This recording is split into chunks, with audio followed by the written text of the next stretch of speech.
Welcome to Push with Love. Today I have Steve Ramona. Steve, why don't you go ahead and introduce yourself?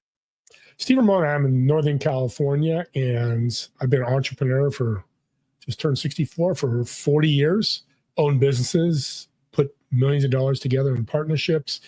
I believe bringing value to people and putting them together, whether you benefit or not, is what we're out here to do. And we're in the people business, so we got to treat people right to grow our business. Absolutely. I agree. I feel like people are our most valuable resource when it comes to business. Yep. So you do business with a servant's heart. How do you approach business with a servant's heart? My mindset, just use this show. 5 minutes before the show, how am I going to bring Micah the best opportunity as a guest? How can I edify, blow up his podcast? How can I be of value to the audience? How can I be of value to you? And also how I can be value to myself. We always got to remember ourselves. We got to serve ourselves first before we serve others. Learn to serve yourself. And it might be going for a walk. It might be giving yourself $100 to go to Starbucks. I guess you don't need $100 to go to Starbucks, maybe 20, but whatever that is, because that just resonates to be able to serve others. I love taking care of myself because it feels good. And when I feel good, I'm willing to serve others. So having that servant's heart is inbred in my mindset. Every time I meet somebody, no matter what the situation is, I'm always thinking of bringing value and serving. Absolutely. I definitely resonate with that going for a walk. I feel like anytime I need to just treat myself, I just have to go outside, go for a walk in nature, go just spend time in nature, and everything comes right back. Yeah. So Powerful.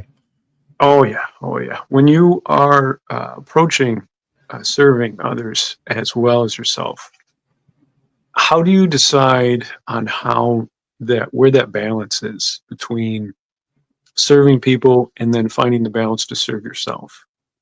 The first thing to serve yourself is come looking good, come with a great attitude, come with joy, come with edification mindset. I'm going to promote Micah. I'm going to promote the show with just being the greatest guest possible or the greatest one-on-one I've ever been on. So that's how you serve yourself, being the best you can be. Some days it's going to be high and low, and that doesn't matter. The universe doesn't care. You come with your best. It's all the universe asks for, the best. And when that happens, and I jump into a one-on-one, I just did one 2 days ago, a guy keeps emailing me. He's like, this is the greatest one-on-one I ever had. Because I came in I have this principle. It's called the ASLA principle. You've heard it before. Ask, shut up, listen, and ask. And that ask is a question. Then I shut up, but I also listen. I don't just go, oh, I got to lift for lunch today. I got to pick up the dog from the vet. I got to go to the library. No, it's turn the mind off, be active listening. And then come up with another question. For example, hey, Micah, how long are you doing your business? Oh, it's been 10 years. Ask, shut up, and listen. It was a quick listen, but it was telling you, how do you enjoy it? Well, this and this, and you start going into 2 or 3 minute verbiage about how passionate you are about what you do. I shut up and listen. Then I can ask another question. I love that you care about dogs, and that's a big part of I love dogs too. Isn't it great? What am I doing? I'm building a relationship. I'm transformational, not transactional. Yeah, absolutely. I feel like if we can focus more on listening rather than just waiting to speak, or kind of like being automatic or transactional, as you say, I feel like a lot more relationships would thrive instead of just kind of that cold feeling of what can you offer me and then move on to the next. Yeah. The one thing that I found really interesting in these past couple of years of entrepreneuring is finding that balance of serving people and then trying to find a way to connect somebody to another person that would benefit just knowing that person or building a relationship with that person. So when you approach this idea of connecting people, what do you think about when you are kind of picturing who you should connect this person to? You're a wonderful host, man. You're doing fantastic. I love that question because it's asked a lot, but answered in many different ways. And mine will be different. And by the way, entrepreneuring, I don't know if that's a word, but Micah, you just made up a great word. I love that. I know. It's a I journey. felt like it was right. It was good, really good. When you're looking to serve and connect people, I have an advantage because I meet a lot of people. I have 750 shows in my podcast. So I've met 730 different people because I've had some part twos. But you could start with one. If you meet Micah today, get to know Micah and be honest, do your best. Like, and I've had people go, you know what? I can't help you. I don't know any landowners. That's okay. If you run into a landowner, I'd love an intro. Great. Oh, okay, I'll do that.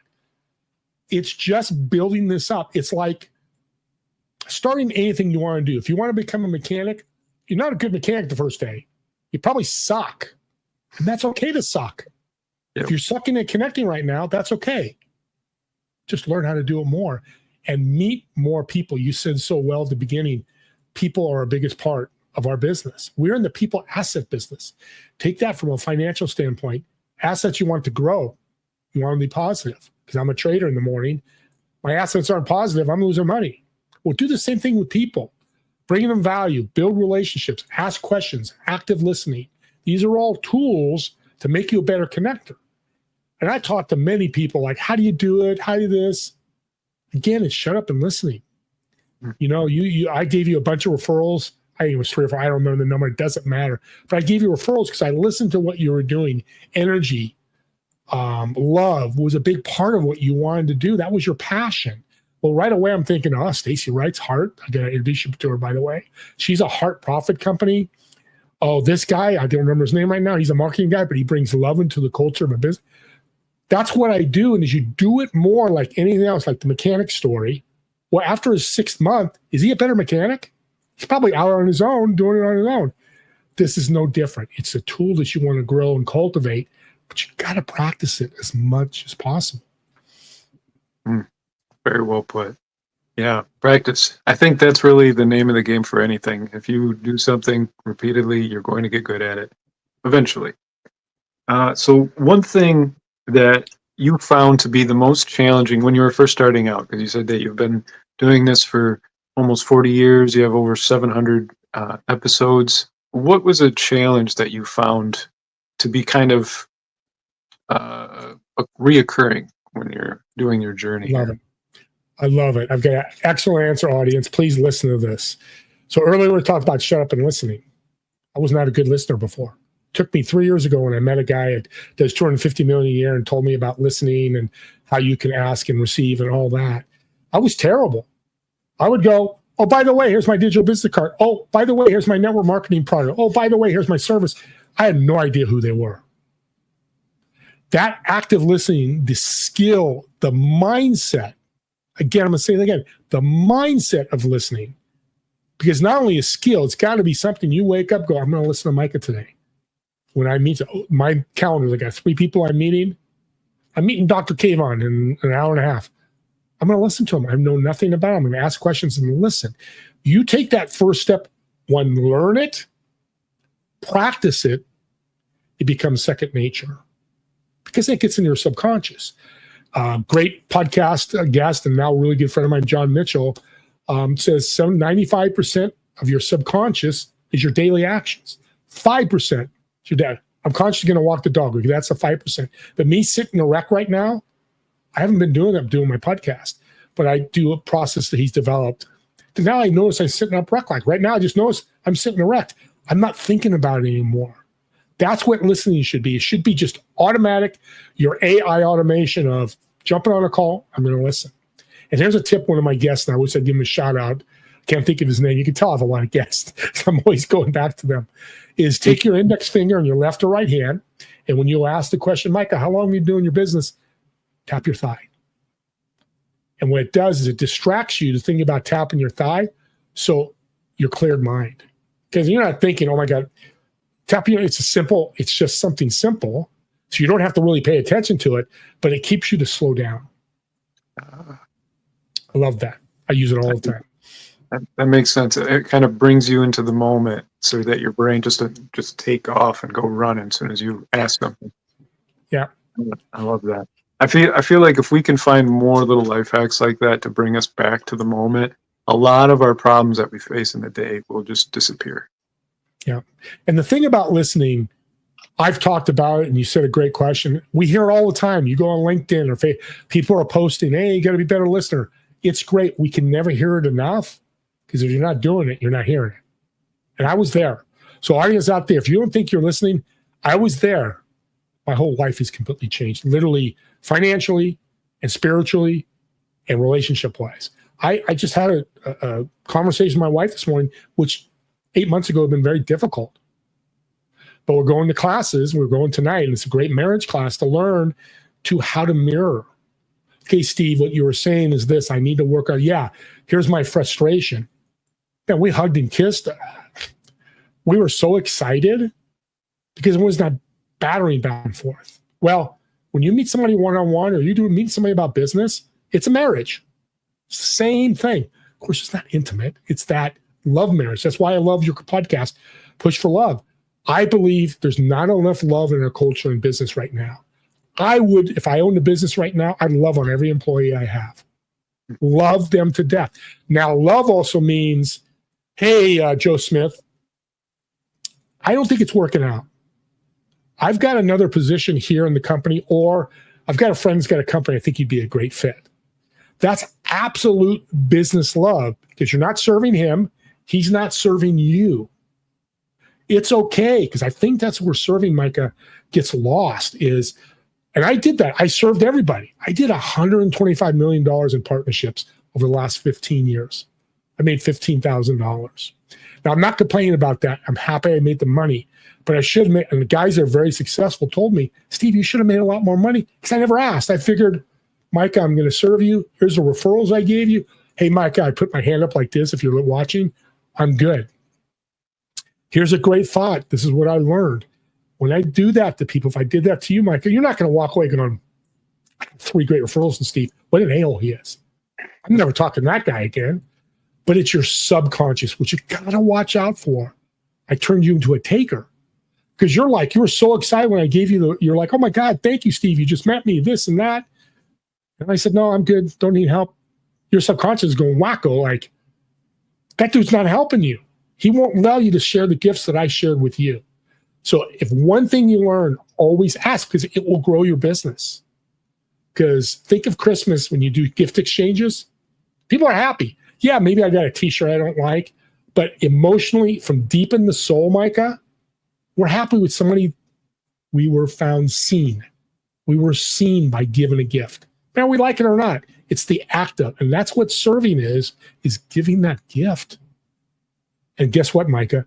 The results are crazy. I've got 35 testimonials. Oh my God, I was on a meeting with Steve. It was so great. He gave me so much, and I helped him. Or I felt so great walking away from that meeting. I call it Christmas Day when you're a 6-year-old. An audience, think about that. You wake up at 6, 7 a.m. earlier than you ever wake up, and you run right to the tree and you start opening gifts. That's what serving's all about. If you can feel that emotion, I'm feeling it right now. That's what I feel when I get to serve people. Hope that helps. Absolutely. Absolutely. I agree. That was one thing that I struggled with early on, is knowing how to ask, or learning how to ask, feeling okay with asking for help or asking for something. Growing up and just being, independent or just conditioned to not ask for help. It's one of those things that become foreign, and it's a skill that you have to work on and practice. It's like anything else. Yeah. So if that kind of tangent into, what would be one thing that you would change in the world if you could change one thing? I'm rarely stumped. I'm a little stumped. To be open to share love, empathy, gratitude, and grace. Whatever words you want to use to share that a little bit, and not be afraid of the repercussions. An audience, we all dealt with crazy stuff. People being crazy to us, people not liking us. If you're immune to that, I praise the Lord. Amen. You're blessed. And I'm a great guy, and I do great things. I've had bad things happen to me. Here's a phrase I learned 5 years ago that's completely changed how I feel, why I talk like this, and don't really care if somebody judges me. Is what you think about me is none of my business. Because that's really true. If Joe Smith says, oh my God, he was on Micah's show, why was he on my show before me? I'm a better guy. Let's just making something up. What Joe thinks about me is none of my business. That's his thoughts. It's his feelings. I can move on. Yeah. Yeah. That is one thing that people do get caught up on. I know I have in the past, is taking things personally, especially when somebody doesn't like you and you don't understand why they don't like you. But it's not really your problem. What would you say to them? You froze for a little bit, so say that again. Oh, sorry. The last bit here was, what advice would you give somebody that, let's say, is a people pleaser or is recovering from being a people pleaser and wants to balance that give and take in their business relationships? What advice would you give them, or any type of, I guess, feedback? Whatever you're passionate about, I know what you're passionate about, Micah. We've talked about it, and I'm passionate about serving. When you worry about other people and how they respond, and you act on that and become negative, and your actions slow down, I call it momentum. My business partner, Max, shout out to him. We talk about every day, what kind of momentum can we generate? When you start backing up on that momentum, you're not feeding your passion anymore. I don't want to do that. I want 1 million people to see serving in business, doing business with a servant's heart. I want people to see that message. Micah, you want 1 million people to see your message. So why do we backtrack and let those naysayers affect us? Because that's what it does. And I met a wonderful lady. I do free business mentoring, and she's got this beautiful boy I met a couple weeks ago. And she was talking yesterday about, well, I did this thing and everybody's coming after me and I'm slowing down. I said, why are you taking food out of your boy's mouth? He's a beautiful boy. Oh, that's what you're doing. Don't do that. Think about your boy. Think about your passion. Think about your why. Think about your purpose. And if you don't know what that is, look at the actions you do. What lights you up? Maybe it's elephants. Maybe it's building cars. Whatever that is, that's what you want your momentum to go to, even in business. Very well put. Thank you for that. Oh, I think passion is one of the most important things when it comes to what is driving you, because you can have any type of emotion drive you. So why not pick one that is the most powerful, which passion is definitely one of the most powerful ones. I think gratitude is another powerful emotion that pushes us to become excellent, or at least our excellent selves. So thank you again for all of your advice, and I love having conversation with you. I feel like your energy is such a great energy. It's such a good combination for me. I feel like we both are right on the same wavelength when it comes to serving people and just going forward with love and compassion. Thank you again for your time. And if you have anything else you'd like to say before we close off here, go ahead. You're very welcome. And the growth you've had since I first met you last year, Micah, is kudos to you. I'm going to give you a round of applause. And audience, this guy has grown so much. Anybody can do it. Here's the thing. I talked about momentum and energy. I love those two words in your life and in your business. So here's your goal. Get better 1% every day. What does that look like? Tomorrow, it's to make that one phone call for a potential contract. Maybe it's sending 3 emails out. Maybe whatever that to do is, do something every day, a small thing. Don't try to meet 25 people. Maybe meet 2 people. That's your 1%. So today is July 15th, probably halfway through the year. So it's probably like 150 business days left. If you got better 1% every day, new year clicks up. It hits January 1st, 2026. It's 12:01 a.m. You're up 150% in growth. Audience, you tell me, are you going to make more money? Or are you going to be happier? More importantly, how many people are you going to bring value to and serve? Very well put. Well, I think we all can agree with that you would definitely be serving more people, and you would probably just be a whole new person by that point. Yep. So, thank you again, and thank you for listening. This has been Push with Love, and remember to like and subscribe. Until next time. Everybody.